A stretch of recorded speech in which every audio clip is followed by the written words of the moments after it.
পরিবারের সবার জন্য অনেক কিছু করলাম, টাকা পয়সা খরচ করলাম, বিদেশ গিয়ে খাটলাম, দেশে এসে তাদের জন্য শ্রম দিলাম, ছোট ভাই বোনদেরকে মানুষ করলাম, বাপ অনেক আগেই মারা গিয়েছে, তাদের জন্য অনেক কিছুই করলাম। আজকে আমি বয়সের ভারে নুয়ে পড়েছি, তারা তো আমাকে কেউ স্মরণ করে না, আমার জন্য কিছু করছে না। ভেরি ভেরি ইম্পর্টেন্ট এবং গুরুত্বপূর্ণ একটি প্রশ্ন যে পরিবারের সদস্যদের জন্য আপনি অনেক কিছু করেছেন, কিন্তু আজকে আপনার জন্য কেউ কিছু করতেছে না। তার আগে আপনাকে একটা কথা বলি, পরিবারের সদস্যদের জন্য যখন কোনো কিছু করবেন, এটা কার জন্য করবেন? একমাত্র আল্লাহ সুবহানাহু ওয়া তাআলার জন্য করবেন। মানুষ বড় বেঈমান ভাই, গাদ্দার।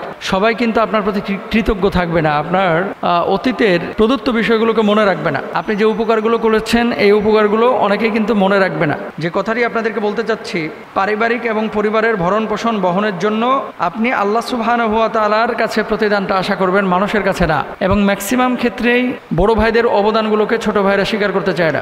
অনেক ছোট ভাই আছে বড় ভাইয়ের জন্য অনেক কিছু করেছে, কিন্তু বড় ভাই সেগুলো স্বীকার করতে চায় না। দুপক্ষেই আছে। আমি বলতে চাচ্ছি যে মানুষের জন্য যখন কোনো উপকার করবেন তখন সেটা আল্লাহর কাছে প্রতিদান আশা করবেন, মানুষের কাছে না। আর মানুষের কাছে যখন প্রতিদান আশা করবেন আপনি কষ্টই পাবেন। এটাই চূড়ান্ত সত্য কথা। রাসূল আকরাম সাল্লাল্লাহু আলাইহি ওয়াসাল্লাম এক হাদিসে বলেন, মানুষের সর্বোত্তম মুদ্রা সেটি যে তার পরিবারের খরচে ব্যয় করেছে। আল্লাহ সুবহানাহু ওয়া তাআলা পবিত্র কোরআন কারিমে কি বলছেন? ওয়া আলাল মাউলুদি লাহু রিজকুহুন্না ওয়া কিসওয়াতুহুন্না বিল মারুফ।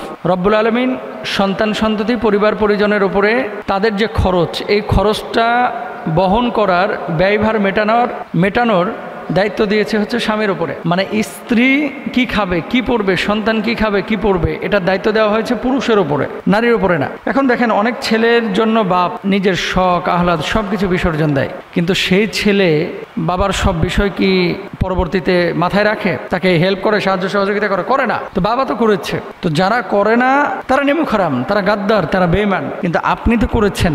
আপনি যেহেতু করেছেন, আল্লাহর কাছে প্রতিদান আপনি পাবেন এবং এটা সাদাকা সওয়াব পাওয়া যাবে।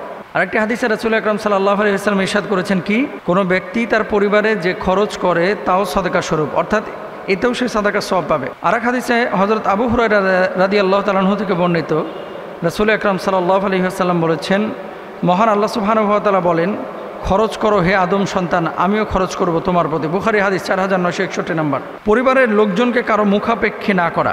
এক সাহাবী অসুস্থ হলো, আল্লাহ রাসূল দেখতে গিয়েছিলেন। তো নবীজি সাল্লাল্লাহু আলাইহি ওয়াসাল্লাম যখন ওই সাহাবীকে দেখতে গেলেন, ওই সাহাবী বলছেন, ইয়া রাসূলুল্লাহ, আমি আমার ইন্তেকালের আগে আমার পরিবারকে সমস্ত সম্পত্তি আমি দান করে যাই। আল্লাহর হাবিব বললেন যে না। তো তাহলে কি অর্ধেক দান করে যাই? আল্লাহর হাবিব বললেন তাও না, 1/3 দিয়ে যাই। সেটা দেওয়ার কথা আল্লাহ রাসূল বলেছেন যে এটা দিতে পারো। অনেকে আছে যে পুরোটাই আল্লাহ রাস্তায় দান করে দিতে চান মৃত্যুর আগে, এটা কিন্তু আপনার জন্য জায়েজ নাই। মানে আপনি পুরো সম্পদটাকে মৃত্যুর আগে মসজিদে দিয়ে দিলেন বা মাদ্রাসায় দিয়ে দিলেন, এটা আপনার জন্য উচিত না। কারণ আপনার সন্তান সন্ততি পরে খাবে কি? তো সন্তান সন্ততির ভরণ পোষণের দায়িত্ব আল্লাহ তাআলা আপনাকে দিয়েছেন।